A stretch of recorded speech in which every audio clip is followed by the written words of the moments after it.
Hi viewers, welcome to our channel. ప్రస్తుతం మనతో పాటు దామో భారతి గారు సీనియర్ జర్నలిస్ట్ ఉన్నారు. వారితో ఒకసారి మాట్లాడు. సార్ నమస్కారం. సార్ నమస్తే. సార్ ఆంధ్రప్రదేశ్లో జీబీఎస్ అనే వైరస్ కలకలం సృష్టిస్తుంది సార్. ఇప్పటికే 17 కేసులు 6 జిల్లాల్లో కూడా నమోదయ్యాయని చెప్తున్నారు. అసలు ఏంటి జీబీఎస్ వైరస్? ఇది ఎక్కడి నుంచి వచ్చింది? ఎలా వ్యాప్తి చెందుతుంది? దీనివల్ల ఎటువంటి ప్రమాదాలు ఉన్నాయి? జీబీఎస్ అంటే గులియన్ బార్ సిండ్రోమ్.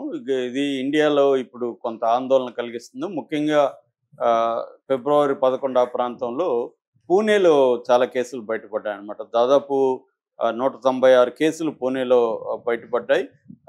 అందులో 7 మంది చనిపోయారు. అట్లాగే ముంబైలో కూడా కొంత బయటపడ్డాయి కేసులు. అంటే మహారాష్ట్రలో ముందుగా జీబీఎస్ అనేది వచ్చింది. జనరల్గా ఇది కొత్త వ్యాధి కాదు. జీబీఎస్ అనేది అంటే లక్షకి ఒకరిద్దరికి వస్తూ ఉంటుంది ఎప్పటి నుంచో. కానీ ఈసారి కొంత ఎక్కువ కేసులు బయటకు వస్తున్నాయి. దాని తర్వాత తెలంగాణలో బయటపడింది. తెలంగాణలో ఒకరు చనిపోయారు కూడా ఆల్రెడీ. ఇప్పుడు ఆంధ్రప్రదేశ్లో నిన్నటి నుంచి ఆందోళన కలిగించే విషయం ఏమందంటే 3 జిల్లాల్లో ఇంకొక 3 జిల్లాల్లో పరిమితంగా ఉంది. మొత్తం 6 జిల్లాల్లో 17 కేసులు బయటపడినాయి. ఇందులో గుంటూరులో 5 కేసులు, విశాఖలో 5 కేసులు, కాకినాడలో 4 కేసులు, మిగతా జిల్లాల్లో మిగతా కేసులు బయటపడ్డాయి.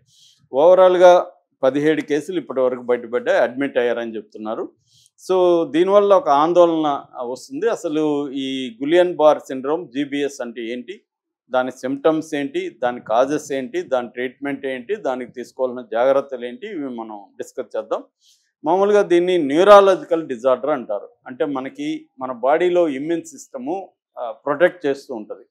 ఇమ్యూన్ సిస్టమే ఒక్కొక్కసారి మన బాడీ మీద అటాక్ చేస్తుంది. ఇది బేసిక్గా కారణం అనమాట. అంటే పెరిఫెరల్ నర్వ్స్ మీద ఇమ్యూన్ సిస్టమ్ అనేది అటాక్ చేస్తుంది.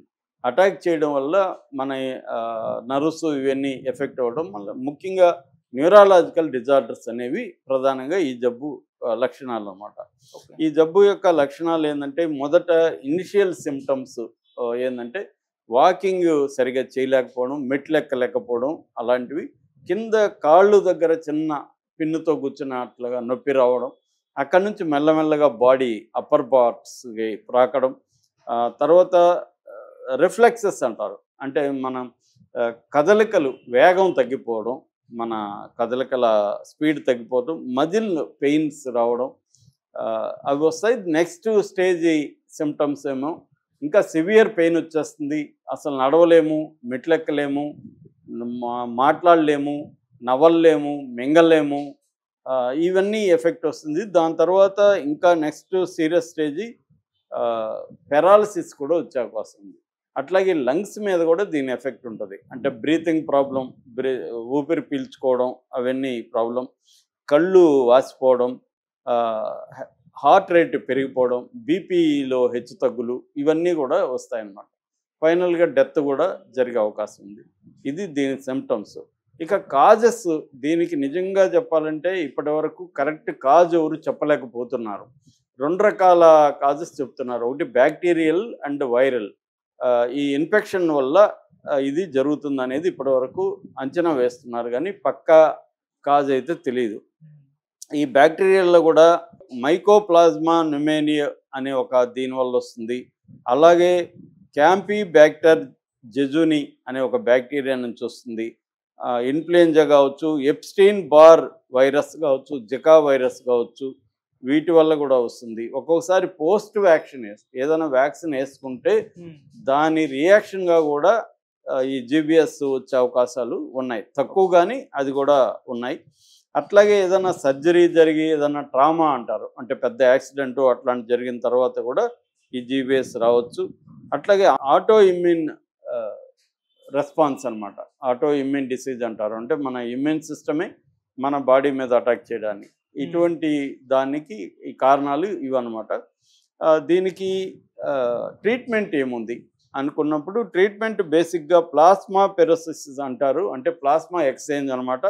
అంటే మన బ్లడ్లో యాంటీబాడీస్ని రిమూవ్ చేసి కొత్త దీన్ని మనకి పెడతారు. అట్లాగే ఇంట్రావీనస్ ఇమ్యూనోగ్లోబిన్ ఇమ్యూన్ సిస్టమ్ అంటారు, ఐవిఐజి అంటారు.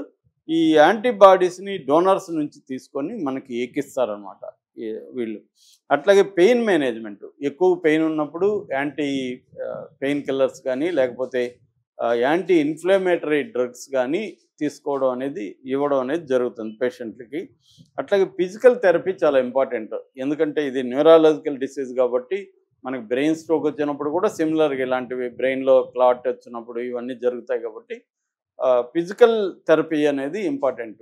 అంటే ఫిజికల్ ఎక్సర్సైజెస్ చేయడం, మళ్ళీ బాడీని మజిల్స్ని స్ట్రెంగ్తన్ చేయడం, ఇటువంటి ఫిజికల్ థెరపీ అవసరం అవుతుంది. మరీ సీరియస్గా ఉన్నప్పుడు వెంటిలేటర్లో బ్రీతింగ్ ప్రాబ్లం వచ్చేసినప్పుడు వెంటిలేటర్ సపోర్టు అవసరం అన్నమాట. అంటే బేసిక్గా supportive care and symptomatic treatment అంటారు.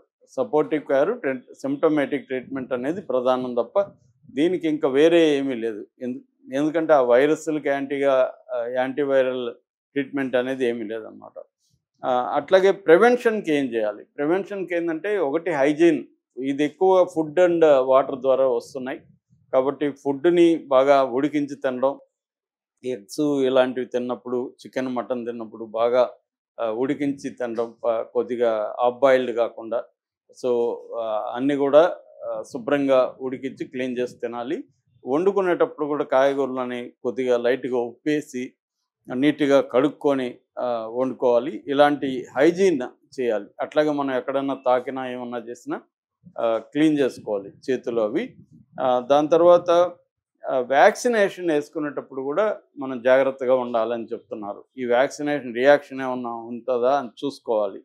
అట్లాగే ఇన్ఫెక్షన్ వస్తున్నాయి కాబట్టి ఆల్రెడీ ఎవరికైనా ఈ లక్షణాలు ఉంటే వాళ్ళ దూరంగా ఉండడం మంచిది అన్నమాట. వాళ్ళ నుంచి మనకి సోకే అవకాశం ఉంటుంది. సో కొన్నిసార్లు మాస్క్ వేసుకోవడం కూడా, పబ్లిక్ ప్లేస్లోకి వెళ్ళినప్పుడు మాస్కులు వాడడం కూడా చేయాలి. సో ఇది బేసిక్గా అనమాట. అంటే దీనికి భయపడిపోయి ప్యానిక్ అవ్వాల్సిన అవసరం లేదు, కానీ జాగ్రత్తలు అయితే తీసుకోవాలి. ముఖ్యంగా ఈ కేసులు ఎక్కడెక్కడ వచ్చాయో అక్కడంతా కూడా జాగ్రత్తలు తీసుకోవాల్సిన అవసరం ఉంది. గవర్నమెంట్ కూడా దీనికి సంబంధించి హెచ్చరికలు చేస్తుంది. ఆంధ్రప్రదేశ్ హెల్త్ డిపార్ట్మెంట్ కూడా రంగంలో దిగింది. దీనికి సంబంధించిన బెడ్స్ని రెడీ చేయడం, వెంటిలేషన్ చూసుకోవడం, ఎవరికైనా ఆక్సిజన్ అవసరాలు ఏర్పడవచ్చు, ఇదనమాట. దీంట్లో చాలామంది తెలియక దీన్ని ఎలా డీల్ చేయాలని ప్యానిక్ అయిపోతున్నారు. రెండవది ఏంటంటే దీంట్లో వల్నరబుల్ వచ్చి కిడ్స్ అండ్ ఏజ్డ్ పీపుల్. ఏ వైరస్లు వచ్చినా ఈ రెండు గ్రూపులకే ఎక్కువ ప్రధానంగా అటాక్ జరుగుతుంది. ముఖ్యంగా ఏజ్డ్ పీపుల్కి, ఇది 50+ పీపుల్కి ఆల్రెడీ డయాబెటీస్ కానీ లేకపోతే ఇంకేమన్నా జబ్బులు, బీపీ కానీ ఇలాంటి జబ్బులు ఉన్న వాళ్ళు ఆల్రెడీ బాడీ వీక్గా ఉంటుంది, వాళ్ళకి ఇమ్యూన్ సిస్టమ్ వీక్గా ఉంటుంది కాబట్టి వాళ్ళకి ఎక్కువగా ఇది సోకే అవకాశం ఉంది. సో అలాంటి వాళ్ళు మోర్ జాగ్రత్తలు తీసుకోవాలి. అలాగే పిల్లలకు కూడా వల్నరబిలిటీస్ ఎక్కువ ఉంటాయి కాబట్టి వాళ్ళకు కూడా ఇది అఫెక్ట్ అయ్యే అవకాశం ఉంది. సో ఓవరాల్గా అయితే ఒక ఆందోళనకరమైన పరిస్థితి లేదు, కానీ 17 కేసులు అంటే తక్కువ కాదు, ఇది పెరిగే అవకాశం ఉందని చెప్తున్నారు. సో జాగ్రత్తగా ఉండాల్సిన అవసరం ఉంది. గవర్నమెంట్ అయితే అలర్ట్ అయింది ఆంధ్రప్రదేశ్లో కూడా. ఇక్కడ కూడా తెలంగాణలో హెల్త్ మినిస్టర్ దగ్గర నుంచి అందరూ అలర్ట్ అయ్యారు.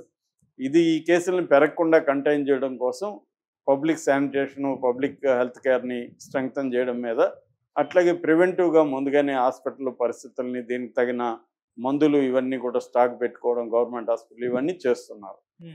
Okay sir, thank you so much.